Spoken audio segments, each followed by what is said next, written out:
अपने पसंदीदा शो के फुल एपिसोड देखने के लिए अभी डाउनलोड करें दंगल प्ले ऐप।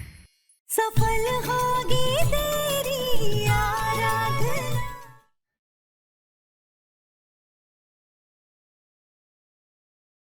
हाँ बहन जी।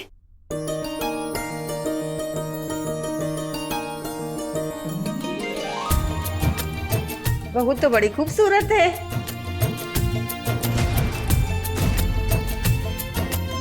आंखें तो बड़ी सुंदर दिखे हैं बहुरिया की, एकदम हिरनी जैसी। अरे रंग भी तो सफेद है, एकदम में दुधिया वाला। हाँ, अपने माधव से तो बहुत गोरी है। तुम सबने बहू का चेहरा देख लिया है तो हटो, अब हम भी बहू का चेहरा देखें।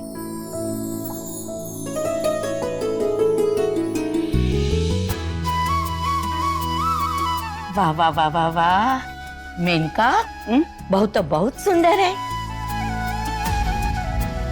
तुम दोनों की जोड़ी हमेशा बनी रहे।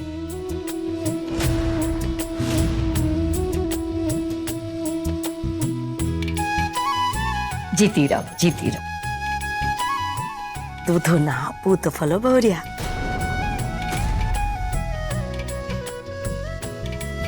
ये लीजिए जी, खाई। तुम्हारा नाम क्या है बेटा? आराधना पाटिल।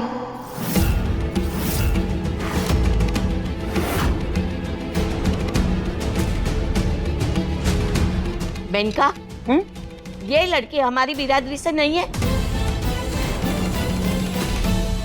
बुआ जी मुंबई में रहती है, वही तो मिली थी बड़े भैया को, है ना बड़े भैया?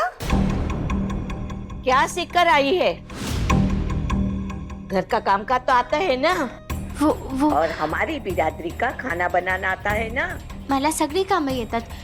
माझ्या घरातली सगळी कामं मीच करायची। दैया रे, ये कौन सी भाषा में बोल रही है? मराठी। मुंबई से आई है ना, तो कभी कभी मराठी बोल लेती है। वो मुंबई में थी, अब बरेली में है, तो यहाँ की भाषा सिखाओ उसे। ससुराल में ससुराल के रंग ढंग अपनाने पड़ते हैं। हाँ बुआ जी सही कह रही हैं आप। अब देखिए, मैं भी तो लखनऊ से हूँ, मिस इंडिया रह चुकी हूँ। उसके बाद भी मैंने यहाँ के सारे रीति रिवाज सीख लिए, इसको भी सीखने पड़ेंगे। ये बुआ जी, ये मुंबई में मिली थी बड़े भैया को, ये टिफिन सर्विस करती थी, घर घर खाना देती थी जाकर। मतलब ये खाना पकाने वाली है? हाँ बुआ जी। परिवार में कौन कौन है? मेरे काका काकी और बहन है। अम्मा बाबू जी, दादा दादी? वो मेरे दादू कुछ दिन पहले ही गुजर गए और आई बाबा नहीं है। मतलब अनाथ हो। माधव, ब्याह करने से पहले लड़की का खानदान और हैसियत। अरे जीजी,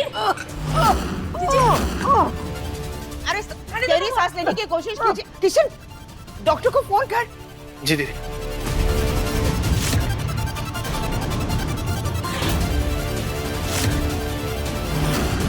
जीजी, इसके लिए कहते खाने का टाइम बात नहीं करनी चाहिए, खाना अटक जाता है। सब लोग 1 मिनट रुकिए। देखिए, आप आगे से ऐसे रखिए हाथ।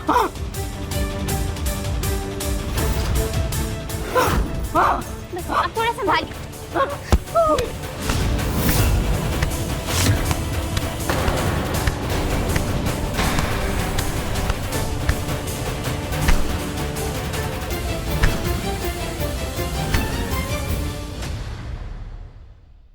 रसगुल्ला अटका था। ठीक है, आप निकल गया ना खाना बाहर। इन्हें पानी दीजिए, ले लीजिए।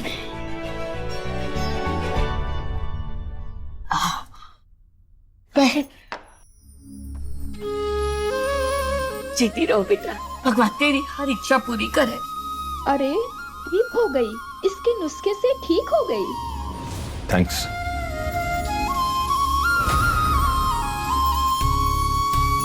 माधव, ये तेरी बहू बहुत समझदार है।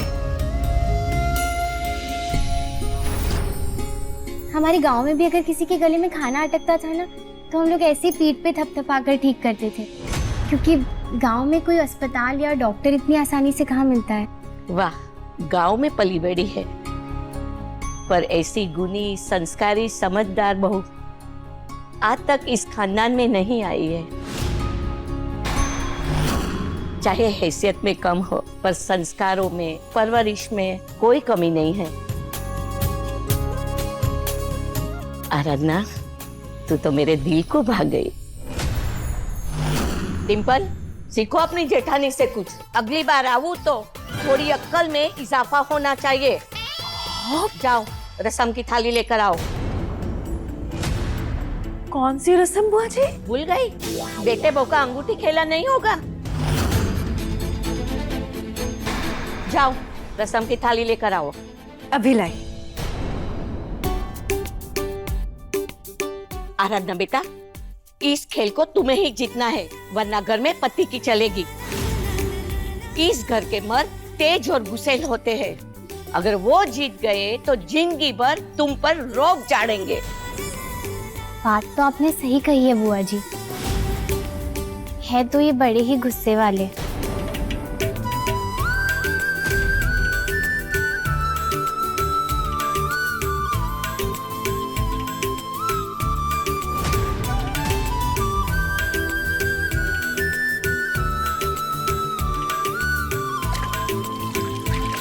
भौरिया, हाथ आगे करो। ए बबुआ, हाथ आगे करो ना।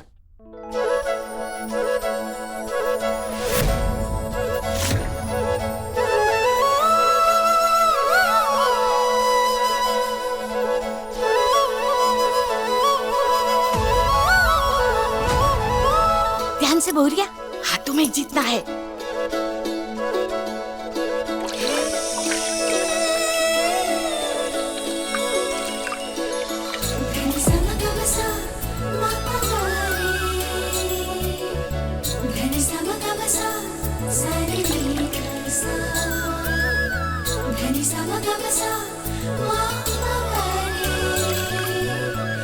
अरे, हमारी बहुरिया जीत गई।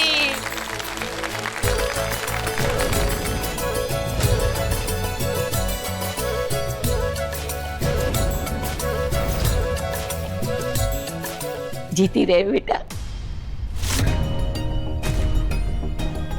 ये क्या, बहू की मांग में सिंदूर नहीं भरा आज?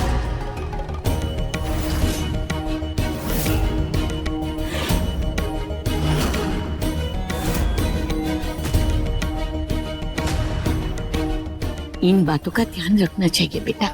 ब्याहता को सुनी मांग शोभा नहीं देती। जिलेबी, सिंदूर लेके आओ। बुआ जी, वो मांग में बाद में भर लेगी ये सिंदूर। मेनका, अपनी इन्हीं बातों से तू आज तक मैके में बैठी है।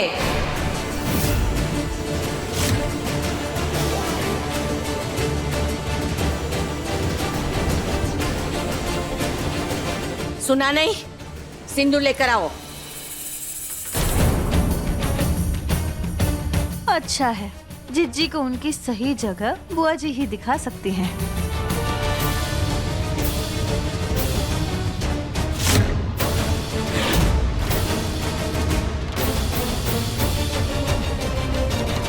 माधव, बहरिया की मांग में सिंदूर भरो।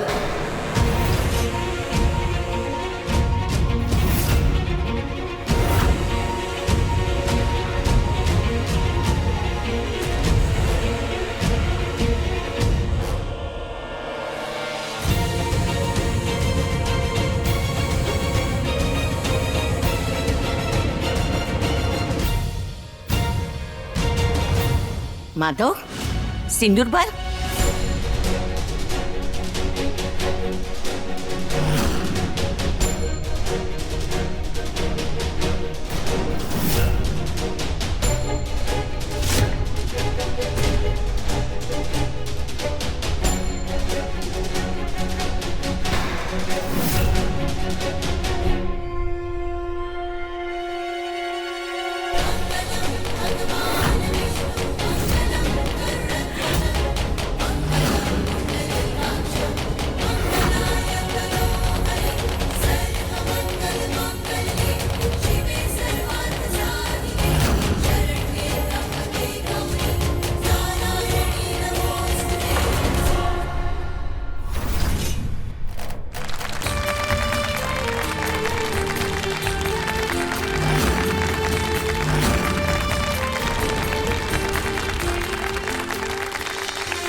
ये क्या कर रही थी तुम?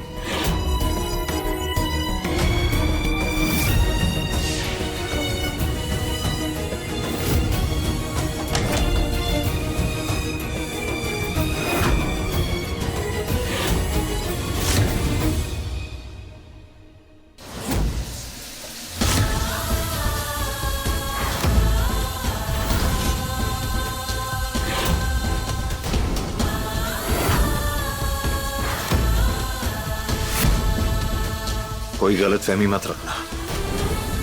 बाहर जो कुछ भी हुआ वो बस एक दिखावा था। तुम्हारी मांग में ये जो सिंदूर है ना, मेरे लिए कोई मायने नहीं रखता, और ना ही तुम मायने रखती हो।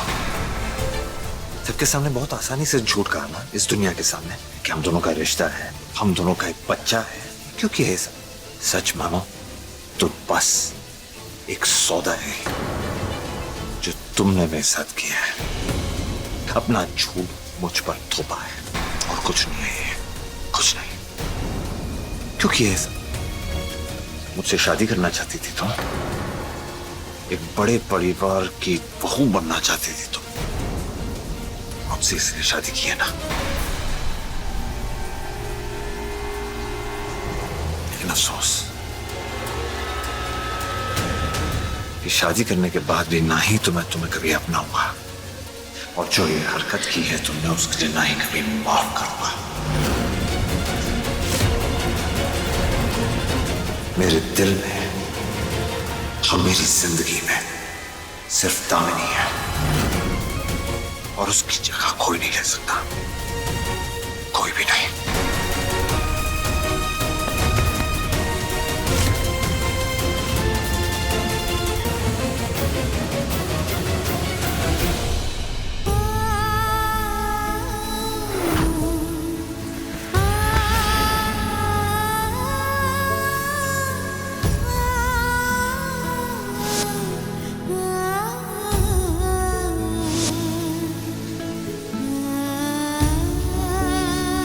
तुम्हारी मांग में ये जो सिंदूर है ना, मेरे लिए कोई मायने नहीं रखता, और ना ही तुम मायने रखती हो।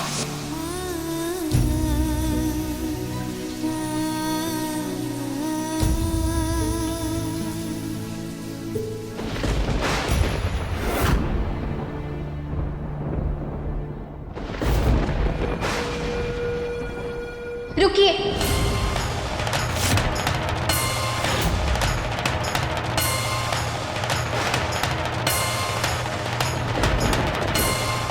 आपने शादी के पहले, शादी के बाद और आज तक मुझे बहुत कुछ सुनाया है, बहुत बुरा भला कहा है मुझे, लेकिन मेरी एक भी बात नहीं सुनी। लेकिन आज ऐसा नहीं होगा, आज आपको मेरी बात सुननी होगी। मैंने कई बार आपसे सच बोलने की कोशिश की, लेकिन आपने हर बार मेरी बात को अनसुना कर दिया। शादी के पहले भी आपसे सच कहने की मैंने कोशिश की थी, लेकिन आपने मुझे घर से बाहर ही निकाल दिया। और मैं जब घर से बाहर जा भी रही थी तो अगले ही पल सब कुछ बदल गया। उसकी भी जिम्मेदार तुम खुद हो। जी नहीं, मैंने कुछ गलत नहीं किया था। मेरा सच तब भी वही था और आज भी वही है। वो वीडियो मैंने नहीं बनाया था। फिर भी आपने मुझे पुलिस के हवाले कर दिया। मैं आपकी वो भी सजा मंजूर कर लेती अगर मुझे अपने विनायक की फिक्र नहीं होती तब, क्योंकि आपके इतने सारे एहसानों के बोझ के तले दबी हूं मैं। आप बहुत बड़े आदमी हैं साहब, लेकिन मैं तो बस मुंबई की चौल की एक मामूली सी लड़की हूँ। आपके साथ शादी करना, आपकी पत्नी बनना और आपके इस घर में रहना, इन सब के बारे में तो मैं सपने में भी नहीं सोच सकती थी, क्योंकि मेरी आम जिंदगी की आम ख्वाहिशें हैं बस। इसीलिए मैंने इस शादी के लिए ना ही कोई चाल चली है, ना ही कोई खेल खेला है। और ये शादी ना मेरे लिए किसी सदमे से कम नहीं है। कोई लड़की नहीं चाहती कि वो ऐसे रिश्ते में आए, ऐसी शादी करे जहाँ ना तो प्यार है, ना अपनापन है, ना ही कोई इज्जत। ओहो, अपनी बकवास बंद करोगी तुम? सच तो ये है कि तुम पहले भी झूठ बोल रही थी और अब भी झूठ बोल रही हो। मैंने कोई झूठ नहीं बोला है और झूठ बोलने का मुझे कोई शौक नहीं है। लेकिन मैं आपसे पूछना चाहती हूँ, क्या सच सुनने की हिम्मत है आप में? क्योंकि ना आज तक जब भी मैं आपके पास आई हूँ सच बोलने, आपने हमेशा उसे नकारा, हमेशा उस सच से भागते आए हैं। मैं किसी भी चीज से भागता नहीं हूँ आराधना पाटिल, और मैं तुम्हारी बात को इसलिए नकारता हूँ क्योंकि मुझे कहानियां सुनने का कोई शौक नहीं। ये कोई कहानी नहीं है, वो आपका, मेरा और विनायक की जिंदगी का सबसे बड़ा सच है। सच नहीं, झूठ है, झूठ। 100% सच है वो। आपके मानने या ना मानने से सच नहीं बदलने वाला। ये बात सच है कि जब मैं आपसे बदायूं में मिली थी तब भी मैं इस बच्चे के पिता को ही ढूंढ रही थी। मुझे तब सच में नहीं पता था कि आप ही विनायक के पिता और दामिनी जी के पति हैं। मैंने समाज के सामने कोई भी झूठा दावा नहीं किया है और मैंने मेरे विनायक की भी कोई झूठी कसम नहीं खाई है। और अगर आपको ऐसा लगता है ना तो आप एक बार ठीक से याद कीजिए कि मैंने उस दिन क्या कहा था।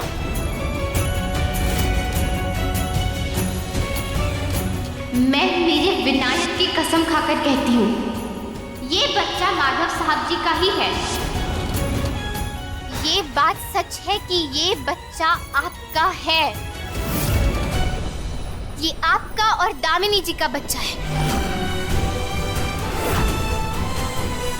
और मैं उसकी सरोगेट माँ हूँ जिसे आपकी पत्नी दामिनी जी ने खुद चुना था। मुझसे बस एक गलती हुई कि मैं इस बच्चे के पिता के बारे में ढंग से बता नहीं पाई,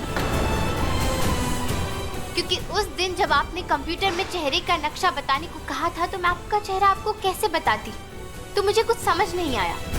तो उस वक्त मेरे दिमाग में जो कुछ भी आया मैंने बस वही कह दिया। और इससे पहले कि मैं कुछ सोच पाती, कुछ समझ पाती, इसके पहले ही एक तस्वीर बन चुकी थी, एक गलत तस्वीर। और ये गलत तस्वीर बनाने का मेरा कोई भी इरादा नहीं था। और मैंने ये बात बताने की भी आपको कोशिश की थी, लेकिन आपने तब भी मेरी बात नहीं सुनी। और मुझे सुनना भी नहीं है कोई सबूत तुम्हारे पास? इस बात का मेरे पास सबूत है। आपको याद है मैंने आपसे कहा था कि मैं दामिनी जी से मिली थी? मेरे पास उस बात का सबूत है। आप रुकिए, मैं अभी लेकर आती हूँ।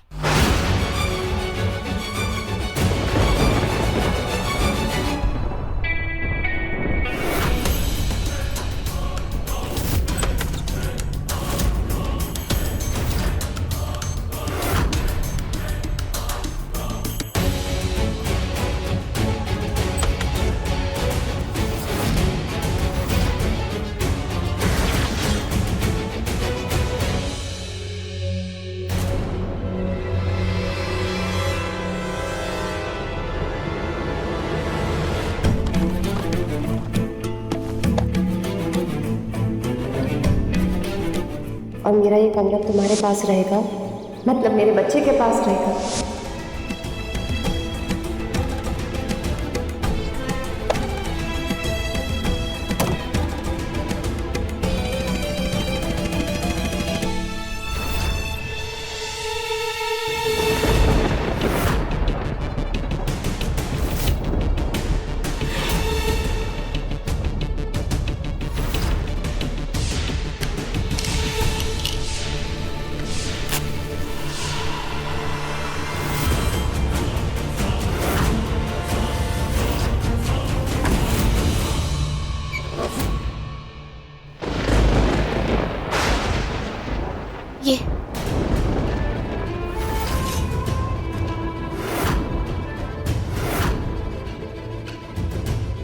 ये कंगन,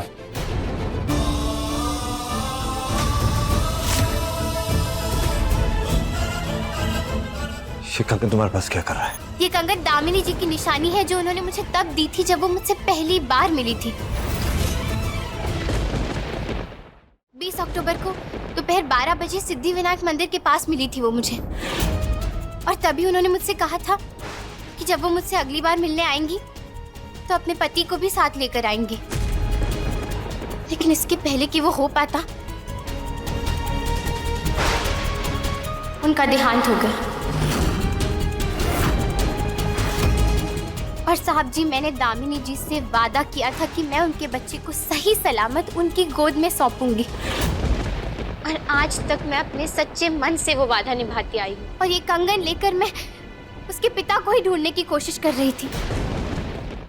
दामिनी जी तो नहीं रही, लेकिन मैंने खुद से भी ये वादा किया था कि मैं विनायक को उसके पिता से मिलवा कर ही रहूंगी, और मैं वही वादा पूरा करने के लिए यहाँ आई हूँ।